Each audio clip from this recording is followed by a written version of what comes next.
기도합니다. 하나님께서 오늘도 우리에게 새날 새로운 은혜를 주십니다. 새롭게 우리와 함께 하시는 그 하나님께 우리 11월 12일 목요일 새벽 기도회를 믿음의 고백을 드리며 함께 드리도록 하겠습니다. 사도신경 하시겠습니다. 전능하사 천지를 만드신 하나님 아버지를 내가 믿사오며 그 외아들 우리 주 예수 그리스도를 믿사오니 이는 성령으로 잉태하사 동정녀 마리아에게 나시고 본디오 빌라도에게 고난을 받으사 십자가에 못 박혀 죽으시고 장사한 지 사흘 만에 죽은 자 가운데서 다시 살아나시며 하늘에 오르사 전능하신 하나님 우편에 앉아 계시다가 저리로서 산자와 죽은 자를 심판하러 오시리라. 성령을 믿사오며 거룩한 공예와 성도가 서로 교통하는 것과 죄를 사하여 주시는 것과 몸이 다시 사는 것과 영원히 사는 것을 믿사옵나이다. 아멘. 아멘. 찬송가 240장입니다. 찬송가 240장.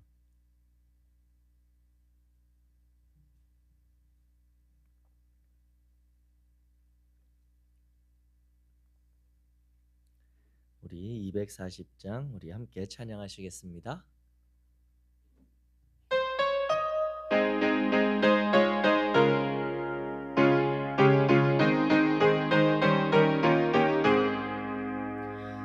주가 맡긴 모든 역사 힘을 다해 마치고 밝고 밝은 그 아침을 맞을 때 요단강을 건너가서 주의 손을 붙잡고 기쁨으로 주의 얼굴 배우리. 나의 주를 내가 그의 곁에 서서 배우며 나의 주를 손에 못자국을 보아 알겠네. 하늘나라 올라가서 주님 앞에 절하고 온유하신 그 얼굴을 배울 때 있을 곳을 예비하신 그 신사랑 고마워 나의 주께 기쁜 찬송 드리리. 나의 주를 내가 그의 곁에 서서 배우며 나의 주를 주의 손국을 보아 알겠네. 이 세상을 일찍 떠난 사랑하는 성도들 나를 맞을 준비하고 있겠네. 저희들과 한 소리로 찬송 부르기 전에 먼저 사랑하는 주를 배우리. 나의 주를 내가 그의 곁에 서서 배우며 나의 주를 손에 못자국을 보아 알겠네. 영화로운 시온 성에 들어가서 다닐 때 긴 옷 입고 황금길을 다니며 금검은고 주어서 새 노래를 부를 때 세상 고생 모두 잊어버리리. 나의 주를 내가 그의 곁에 서서 배우며 나의 주를 손에 못자국을 보아 나의 주를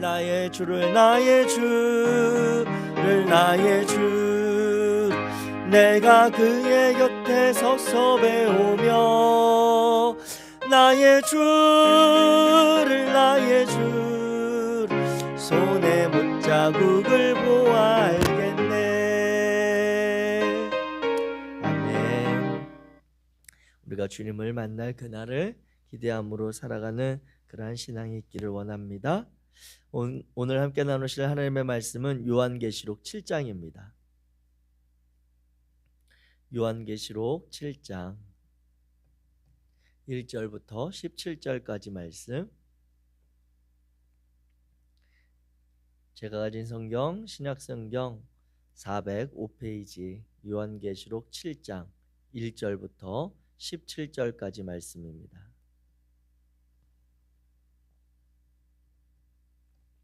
우리 7장 1절부터 한 목소리로 천천히 같이 읽도록 하겠습니다. 시작. 이일 후에 내가 네 천사가 땅 네 모퉁이에 선 것을 보니 땅의 사방의 바람을 붙잡아 바람으로 하여금 땅에나 바다에나 각종 나무에 불지 못하게 하더라.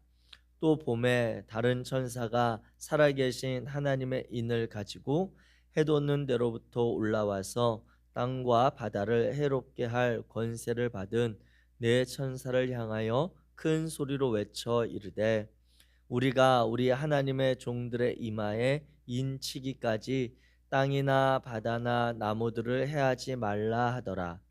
내가 인침을 받은 자의 수를 들으니 이스라엘 자손의 각 지파 중에서 인침을 받은 자들이 14만 4천이니 유다 지파 중에 인침을 받은 자가 2천이요 르우바인 지파 중에 1만 2천이요 갓 지파 중에 1만 2천이요 아셀 지파 중에 1만 2천이요 납달리 지파 중에 1만 2천이요 므낫세 지파 중에 1만 2천이요 시므온 지파 중에 1만 2천이요 레위 지파 중에 1만 2천이요 이사갈 지파 중에 1만 2천이요 스불론 지파 중에 1만 2천이요 요셉 지파 중에 1만 2천이요 베냐민 지파 중에 1만 인침을 받은 자가 1만 2천이라.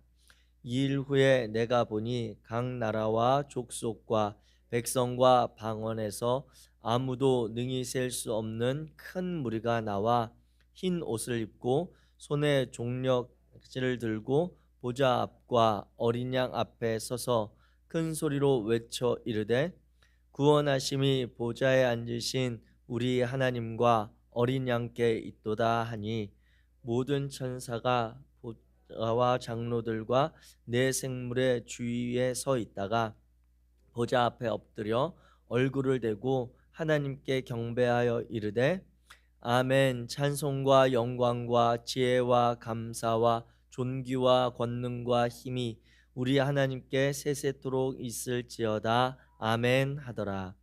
장로 중 하나가 응답하여 나에게 이르되 이 흰옷 입은 자들이 누구며 또 어디서 왔느냐. 내가 말하기를 내 주여 당신이 아시나이다 하니 그가 나에게 이르되 이는 큰 환난에서 나오는 자들인데 어린 양의 피에 그 옷을 씻어 희게 하였느니라. 그러므로 그들이 하나님의 보좌 앞에 있고 또 그의 성전에서 밤낮 하나님을 섬기매 보좌에 앉으신 이가 그들 위에 장막을 치시리니 그들이 다시는 주리지도 아니하며 목마르지도 아니하고 해나 아무 뜨거운 기운에 상하지도 아니하리니 이는 보좌 가운데에 계신 어린 양이 그들의 목자가 되사 생명수 샘으로 인도하시고 하나님께서 그들의 눈에서 모든 눈물을 씻어 주실 것임이라. 아멘. 아멘. 오늘 요한계시록의 9번째 말씀을 우리가 함께 나누고 있습니다. 요한계시록을 우리가 살펴보면서 이제 4장 이후로 장차 일어날 일, 7교회에 일어날 일들, 그리고 앞으로 닥칠 큰 어려움과 시험의 때에 대비하는 그러한 이야기를 요한이 이제 하늘에 올려가서 보게 된 그런 사건을 기록하고 있다라고 4장부터 시작된 이야기를 나누었습니다. 그러면서 이제 하나님의 보좌에 시선을 두었다가 그 하나님이 선택하시고 두루마리를 맡기는 어린 양에게 그런 시선이 갔다가 이제 그 두루마리에 시선이 가는 장면이 이제 6장인데 그 두루마리의 구체적인 내용은 아직 나타나지 않았고 그 두루마리를 봉인하고 있는 6개의 봉인이 풀리는 장면이 이제 6장의 내용이고 그 중간에 막간이라고 하는 그러한 말들로 표현되어졌던 내용인데요. 오늘 7장이 이제 그 중간에 들어갑니다. 그리고 8장에 가면 마지막 7번째 봉인이 풀릴 때 일어날 내용이 이제 8장에 등장을 하는데 그 중간에 들어가는 이 7장의 내용을 오늘 살펴볼 때 그 7장을 연결해 주는 문장이 바로 6장 맨 끝절입니다. 요한계시록 6장 맨 끝절 우리 17절 말씀을 함께 같이 읽어보도록 하겠습니다. 시작. 그들의 진노의 큰 날이 이르렀으니 누가 능히 서리요 하더라. 6장의 맨 마지막 절이 이제 물음표로 끝나는 내용이거든요.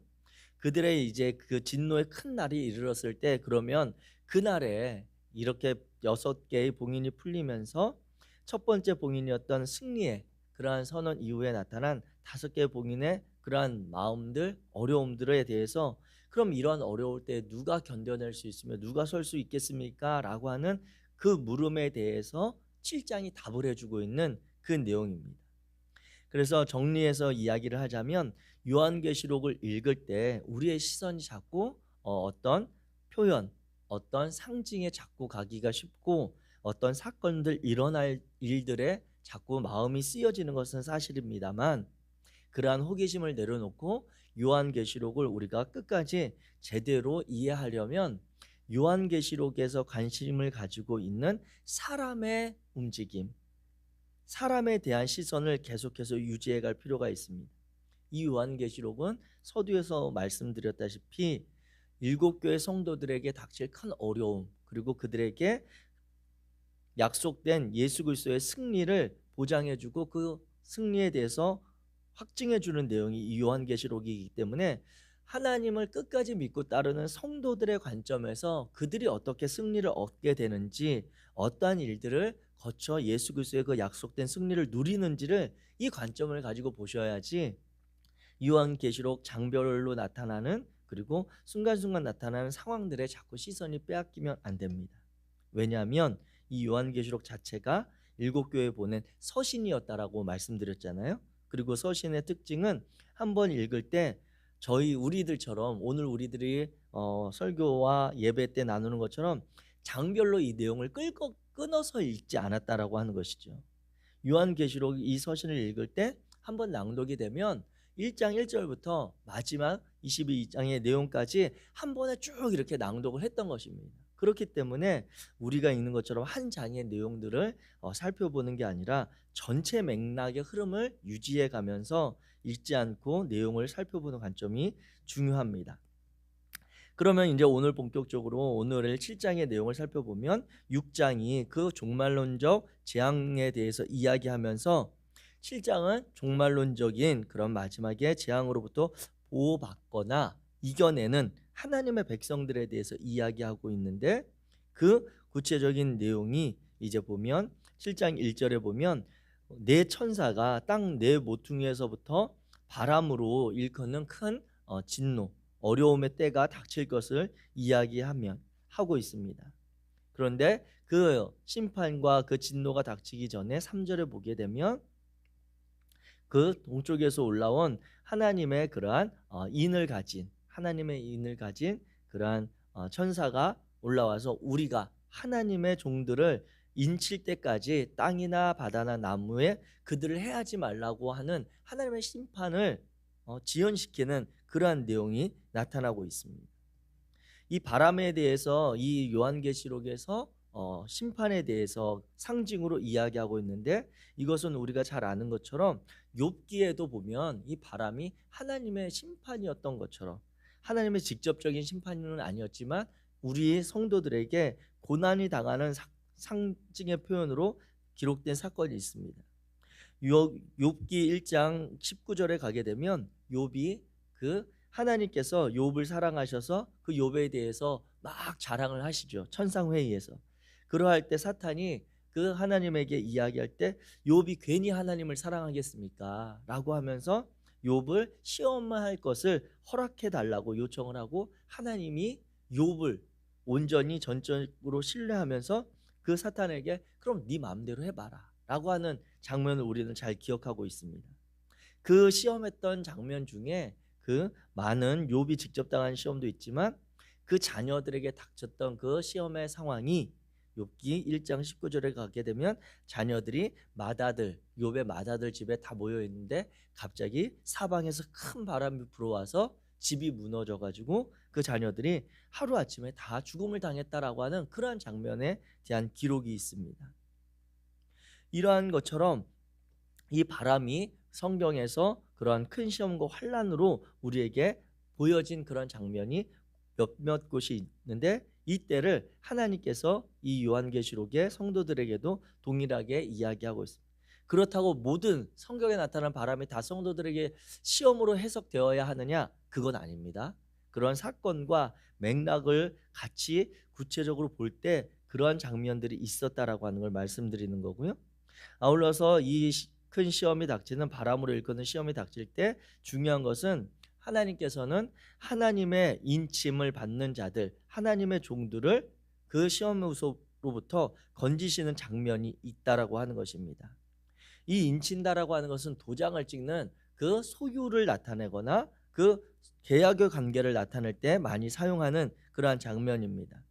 그래서 이 인침에 대해서 이야기할 때 고린도후서 신약에 보게 되면 고린도후서 1장 22절은 그가 우리에게 인치시고 보증으로 성령을 주셨다라고 하는, 우리의 신약 시대를 살아가는 우리들에게는 성령이 우리와 함께 하시는 것이 곧 하나님이 우리를 하나님의 소유된 자들이라고 택하신 증거라고 하는 것입니다. 그런데 구체적으로 이 계시록에 연결되는 말씀은 에스겔서, 구약에 나타나는 에스겔서에 보게 되면 하나님은 예루살렘에서 벌어지는 모든 가증한 일들로 인해서 탄식하며 우는 자의 이마에 표를 그리리라 라고 하는 말씀을 주십니다. 그리고 그들은 심판에서 제외하고 그 표가 없는 자들은 에게 임한 심판이 아주 크다라고 하는 구약의 사건의 그런 예언들이 있습니다. 오히려 이 요한계시록의 묵시문학이라고 하는 것을 우리가 생각할 때 구약의 묵시문학인 에스겔서에서 나타난 심판의 보증에 대한, 심판을 피할 수 있는 그러한 상징으로서의 인침의 표현이 더 우리에게는 직접적으로 연결될 수 있습니다. 그렇다면 이 사건을 또 상징하는 것이 어떤 것이 있겠습니까? 그것은 우리가 잘 아는 출애굽 사건에서 우리 마찬가지 이 상징을 찾을 수 있습니다. 출애굽 사건에서 우리가 6월절 마지막 그 10번째 재앙이 임할 때에 우리가 아는 예수 그리스도의 그러한 6월절 사건, 그 유대인 히브리 민족들이 애굽의 그 장자의 심판이 임할 때에 그 각 유대인 가정에는 그 어린 양의 피를 발라서 하나님의 6월절 심판이 넘어갔던 장면을 우리는 기억하고 있습니다. 그 당시에 이 6월절 사건이 도장을 찍는 인침의 사건은 아니지만 우리를 구원하실 예수 그리스도의 피로 우리가 하나님의 자녀됨, 구원받은 백성이라고 하는 표하는 그러한 상징으로 우리는 연결해서 볼 수가 있는 것이죠. 이와 같이 하나님께서는 당신의 사랑하는 자녀들, 택한 백성들, 하나님의 종들, 오늘 본문의 표현으로 하면 종들에게 하나님의 소유되고 하나님의 구원하실 백성이라고 하며 그 심판을 면할 수 있는 그러한 길들을 열어주신다라고 하는 것입니다. 그 면함을 받은 자들이 이제 오늘 요한계시록 7장에 보게 되면 그 숫자가 14만 4천 명이다 라고 이렇게 표현되어 있어서 오늘 우리가 잘 아는 오늘날 이단에서 14만 4천 명만 구원을 받는다, 빨리 14만 4천 명 안에, 쉽게 말하면 1등부터 14만 4천 등 안에 들어야만 구원을 받는다라고 하는 그런 이상한 교리로 포교하는 그러한 이단이 있죠. 대표적으로 신천지가 그러한 일들을 하고 있는데 그 숫자가 또 달라지기도 하고 그 안에서 성도들이 몇 등인지 가르쳐주지 않는다라고 하는 이야기가 있습니다. 왜냐하면 그래야 더 열심히 충성하니까. 아무튼 그런데 제가 봤던 주석, 그러한 성경에 보게 되면 24만 4천 명의 숫자에 결코 연연해서는 안 된다. 이 숫자를 우리가 붙잡고 이 내용을 해석하려고 하는 것은 자제해야 된다라고 하는 그러한 주석의 내용이 있는 것을 또 살펴볼 수가 있었는데요. 이 14만 4천이라고 하는 숫자에 대해서는 해석이 너무나도 분분합니다. 그 이단이 이야기하는 것처럼 구체적인 14만 4천 명 딱 이 숫자를 이야기한다, 아니면 또 이 숫자를 해석할 때 이후에 나타나는 5절 이후 나타나는 8절까지의 내용을 따라서 12지파, 이스라엘에 있는 12지파에서 12,000명씩 해서 12지파 하면 14만 4천이기 때문에 이건 유대인들의 그러한 구원받은 숫자를 이야기한다라고 하는 그러한 해석도 있고, 또 요한계시록의 해석을 따라서 새 예루살렘인 교회를 상징하는 그러한 숫자다라고 하는 해석 등 여러 가지가 있습니다. 여러 가지가 있습니다. 그런데 요한계시록을 볼 때 우리는 상징적인 그러한 표현들로 아무래도 표현된 것들을 보았을 때 이 요한계시록이 구체적으로 유대인 14만 4천 명이라기보다는 우리가 잘 아는 많이 들어왔던 완전수인 12에 12 곱하기 12에 1000을 해서 그런 완전한 그런 하나님의 구원받은 성도들을 일컫는다라고 해석할 수가 있습니다. 왜냐하면 그 근거로는 8절에 보게 되면 이 14만 4천 명에 대한 구체적인 그러한 지파별 배분 이후에 9절에 보면 이렇게 기록됩니다. 이 일 후에 내가 보니 각 나라와 족속과 백성과 방언에서 아무도 능히 셀 수 없는 큰 무리가 나와 흰 옷을 입고 손에 종려가지를 들고 보좌 앞과 어린 양 앞에 섰다라고 하는 이야기가 있습니다. 즉 앞에서는 14만 4천 명이라고 구체적으로 숫자가 기록되어 있고 정리되어 있지만 9절에 보면 그 요한이 보았을 때 그 숫자가 14만 4천 명이 아니라 능히 셀 수 없는 큰 무리가 나와 있는데 그들은 흰옷을 입고, 즉 흰옷 순결함 그리고 승리를 보장받은 그들이 손에 종려가지를 들고 하나님의 보좌 앞에 서 있는 구원받은 무리라고 하는 것이죠. 그렇기에 정확하게 숫자가 14만 4천 명이 아니라 하나님께서 택하시고 구원함을 허락하신 이후에 나타난 것들로 치면 큰 환난과 어려움을 견뎌낸 그러한 성도들의 무리들이 이 14만 4천 명으로 표현되었다라고 하는 것으로 해석을 하고 있습니다. 이와 같은 견해가 요한계시록을 해석하는 상징에 대한 그러한 해석의 한 방편이기도 합니다. 그런데 이 지파별 내용을 살펴볼 때 가만히 살펴보면 궁금한 점이 있습니다. 이 12지파가 구체적으로 다 기록이 되어 있는 것 같은데 빠진 지파가 있고요.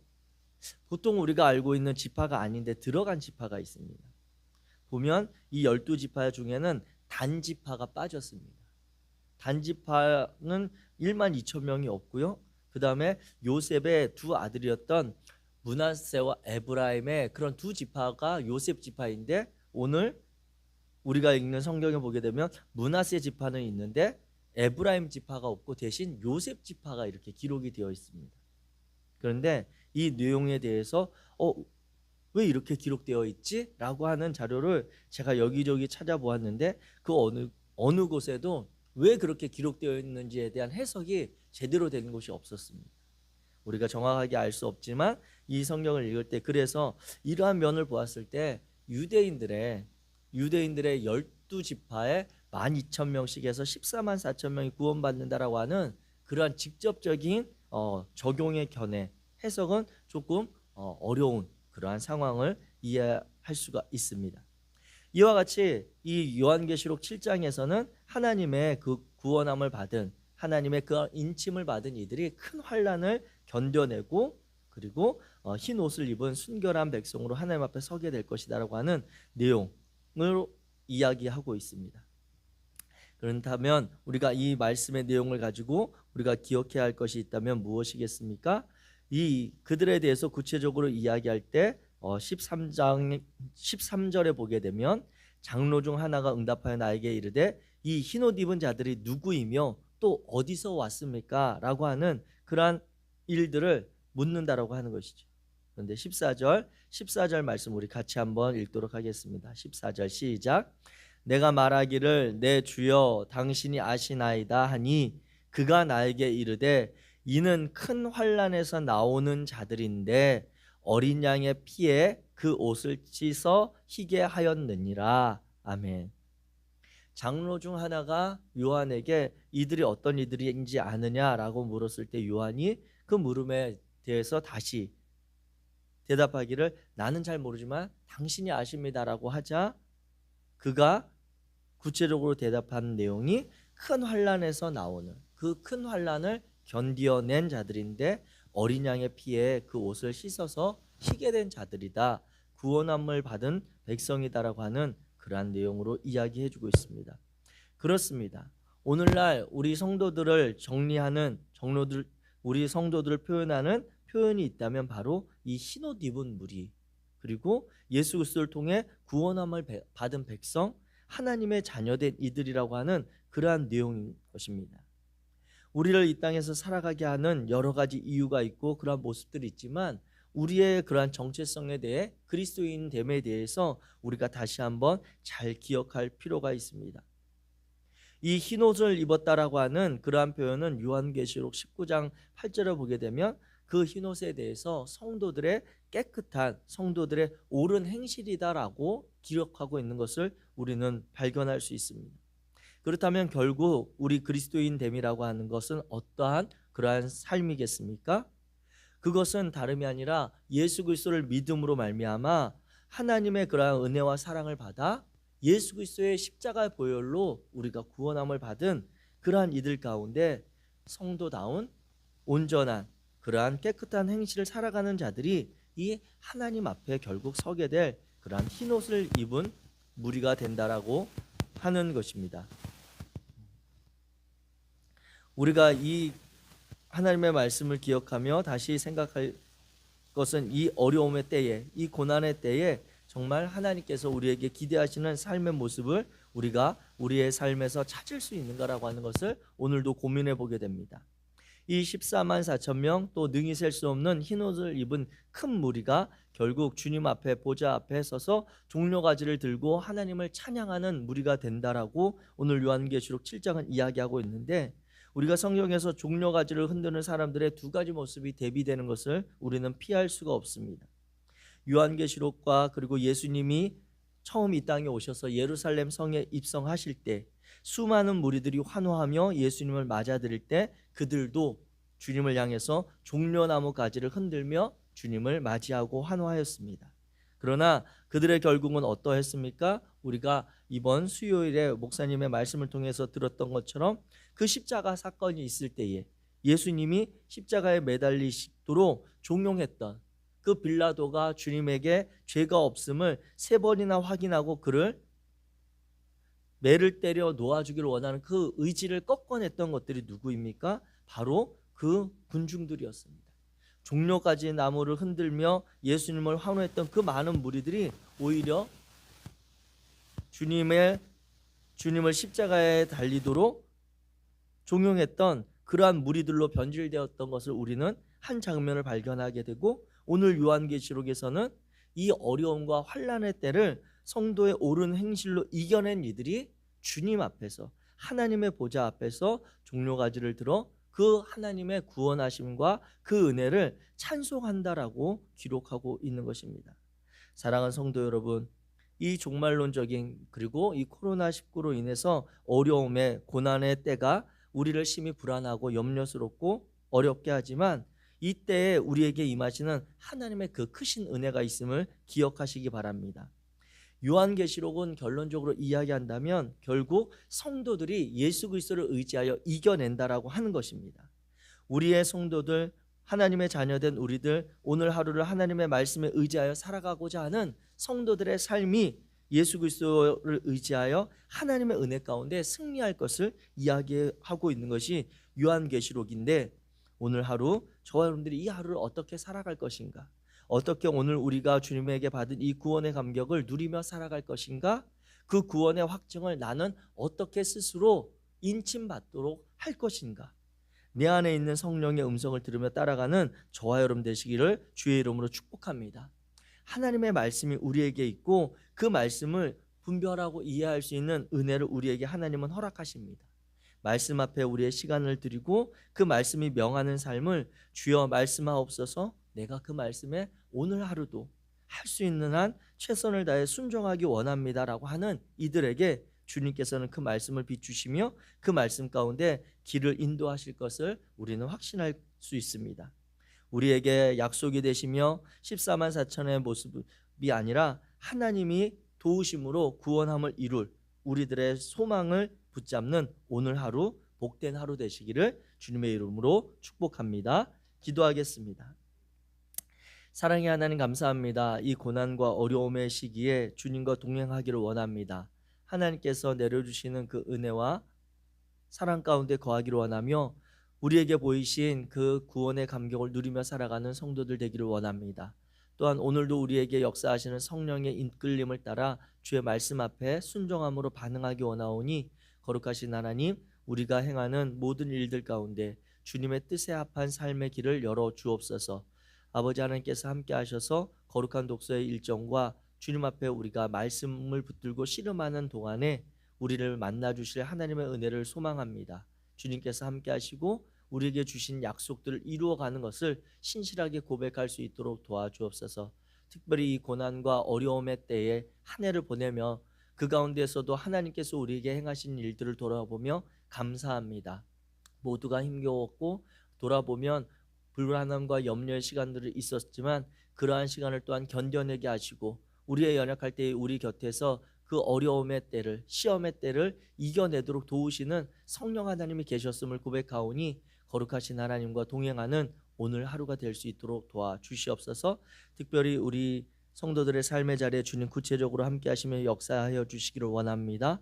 아버지 하나님께서 함께 하시며 치료하실 그러한 육체의 질병과 연약함 가운데 있는 이들 기억하시고 하나님 그들의 생과사 화와 복을 주관하시는 하나님께서 오늘도 새로운 소망으로 인내케 하시며 강건케 하실 줄 믿사오니 주여 당신의 치유의 손길을 이루어 주옵소서. 또한 당신의 사랑하는 자녀들의 삶에 주님 함께 하셔서 꿈과 소망을 발견하고 그 일들을 위하여 삶을 힘있게 나아갈 당신의 사랑하는 청년들과 학생들, 우리 어린이들을 기억하여 주옵소서. 그들의 삶의 시간들을 주님이 주관하사 그들 안에 하나님의 신실하심을 따라 성실한 삶으로 채워가며 그들이 주님께서 이끌어 가시는 복된 삶이 될 수 있도록 주여 우리 어린 자녀들을 축복하여 주옵소서. 우리 교회가 준비하고 있는 여러 가지 내년의 목회 일들과 상황들 가운데 함께 하시고 거룩한 독서의 일정과 또한 우리가 준비하고 기대하는 이 추수감사의 절기 가운데도 주님 함께 하셔서 우리의 마음이 하나님 앞에서 온전히 하나님의 행하신 일들을 기뻐하며 감사하며 찬양할 수 있는 그러한 날들을 준비할 수 있도록 주여 은혜를 더하여 주시옵소서. 주님께서 우리의 삶의 자리를 오늘도 동행하셔서 주님의 풍성한 은혜로 주님의 굳건하신 손길로 인도해 가실 줄 믿고 예수 그리스도의 이름으로 기도하였습니다. 하늘에 계신 우리 아버지여, 이름이 거룩히 여김을 받으시오며 나라의 임하옵시며 뜻이 하늘에서 이룬 것 같이 땅에서도 이루어지이다. 오늘날 우리에게 일용할 양식을 주옵시고 우리가 우리에게 죄 지은 자를 사하여 준 것 같이 우리의 죄를 사하여 주옵시고 우리를 시험에 들게 하지 마옵시고 다만 악에서 구하옵소서. 대개 나라와 권세와 영광이 아버지께 영원히 있사옵나이다. 아멘. 아멘.